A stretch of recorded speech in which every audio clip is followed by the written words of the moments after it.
Well, here we go. The next meeting is with Linda Pierce from Okanagan in Washington. Linda, I just saw today that Leadville has declared a state, not Leadville, Leavenworth has declared a state of emergency with too much snow, with 36 inches. How is it looking at your place? It's a lot of snow.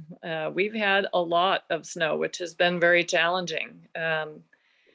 There's been some changes in my ability to run and prepare for this race, in that the person who I have trained with for the past 4 years unfortunately passed away on December 16th.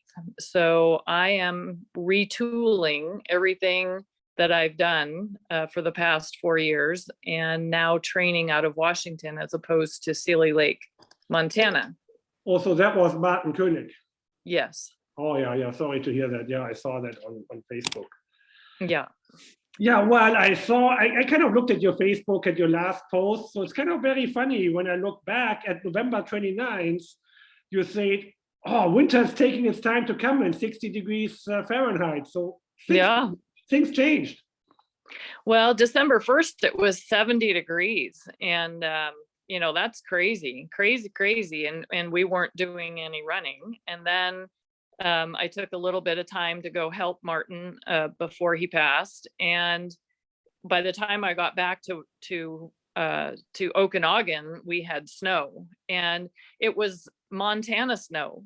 There was no moisture in it, so there was no base. So I went out on the sled and had to stop, and all of a sudden my brake is down to the pavement because there's nothing to help you stop. So all of this snow has just been light and airy and fluffy, and the base is not there. So we're having to, for me, I have to groom now my own trails, and I don't know how to ride a snowmobile. So I've had to learn how to run a snowmobile and not get stuck and go over edges and, deal with light, fluffy snow that typically people around here, we don't have quite that type of snow. It's been so cold, it's been sub-zero. So it's that there's just no moisture in it. So I think today was the first day that we actually got a little moisture in the snow. So the grooming tomorrow should be, I think, hopefully productive instead of sort of pushing sand around out there.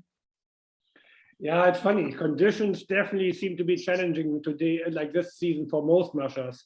I mean, Wyoming itself had very low snow for the longest time, and now they got a lot too.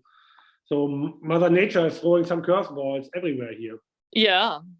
Well, it's been challenging, and the management around here is different too. From where I was at Martin's, I had dog yards, and I don't have that here. So we're having to hand shovel. It's just a totally different. I've retooled everything, and he's only been gone not even a month yet.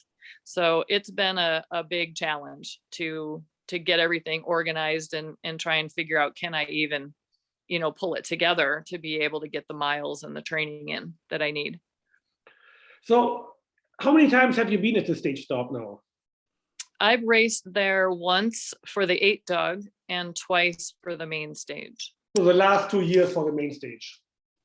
Yeah, last year I didn't race there. My pups were too young. And then unfortunately, my season came to an abrupt end 2 days before the stage stop, when I had a very unspectacular crash, but ended up with 4 fractures of my pelvis.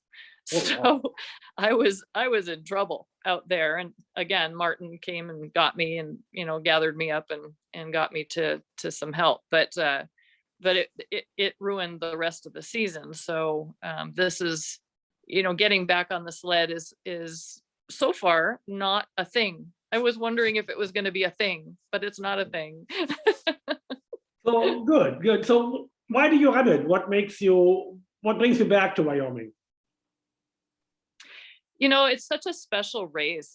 It's family, and it's family for those of us who are not real top competitors, that are there to experience the whole community and the beautiful trails with our dogs, and everybody gives it their best effort. And I think that's appreciated by everyone who's there, whether you're, the top competitors or those of us that might not be quite as upfront, so to speak. Yeah, that's the feeling I had, that for many mushers, it's really about the journey and the family of Stage Stop. And that seems to be true for quite a few of you guys. Yeah. So you haven't been able to run any other races this season from the sounds of it? No, I haven't. No, I haven't. So you usually keep a fairly small kennel. How many dogs are you working with?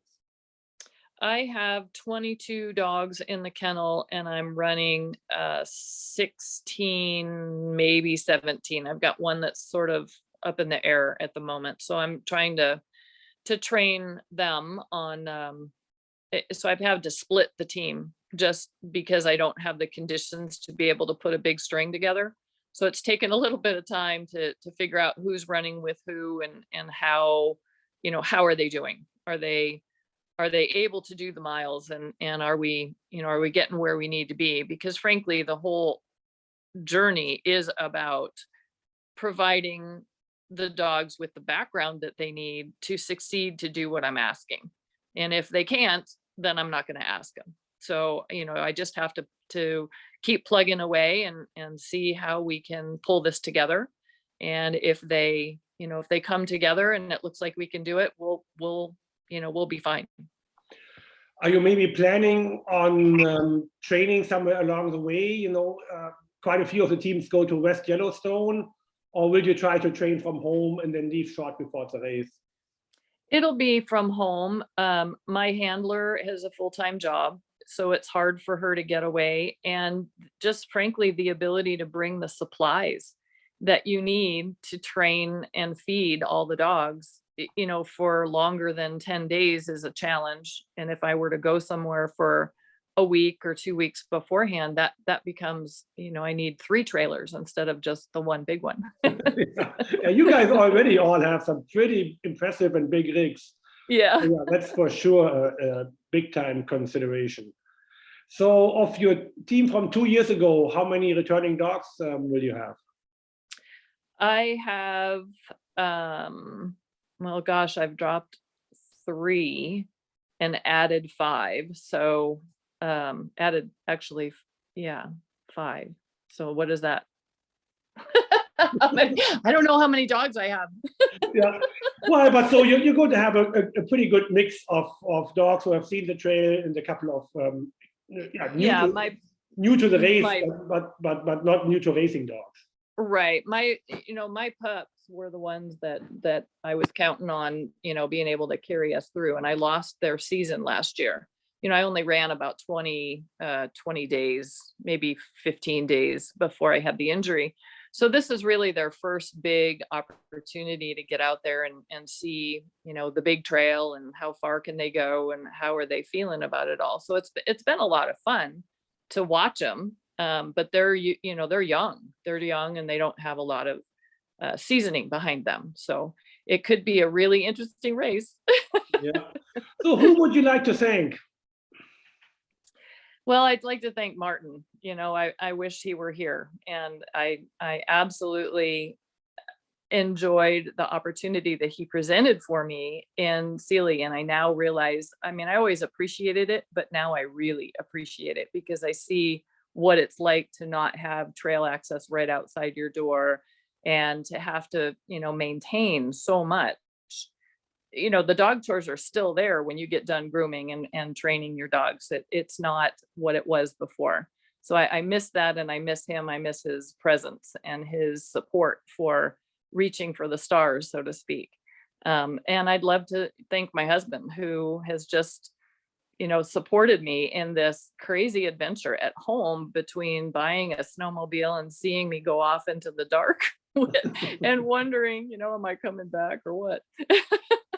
Oh, it's so funny, yeah. Well, Linda, there's 3 more weeks to go. I hope that the next 3 weeks go smooth for you. It would be really nice to see you and your pups down there. Yeah, I would love to be able to do it, and I'm going to make every effort to do it, and gauge with the pups. You know, is it something that they can do? And if they can, we're going to be there with bells on. So I'm looking forward to it.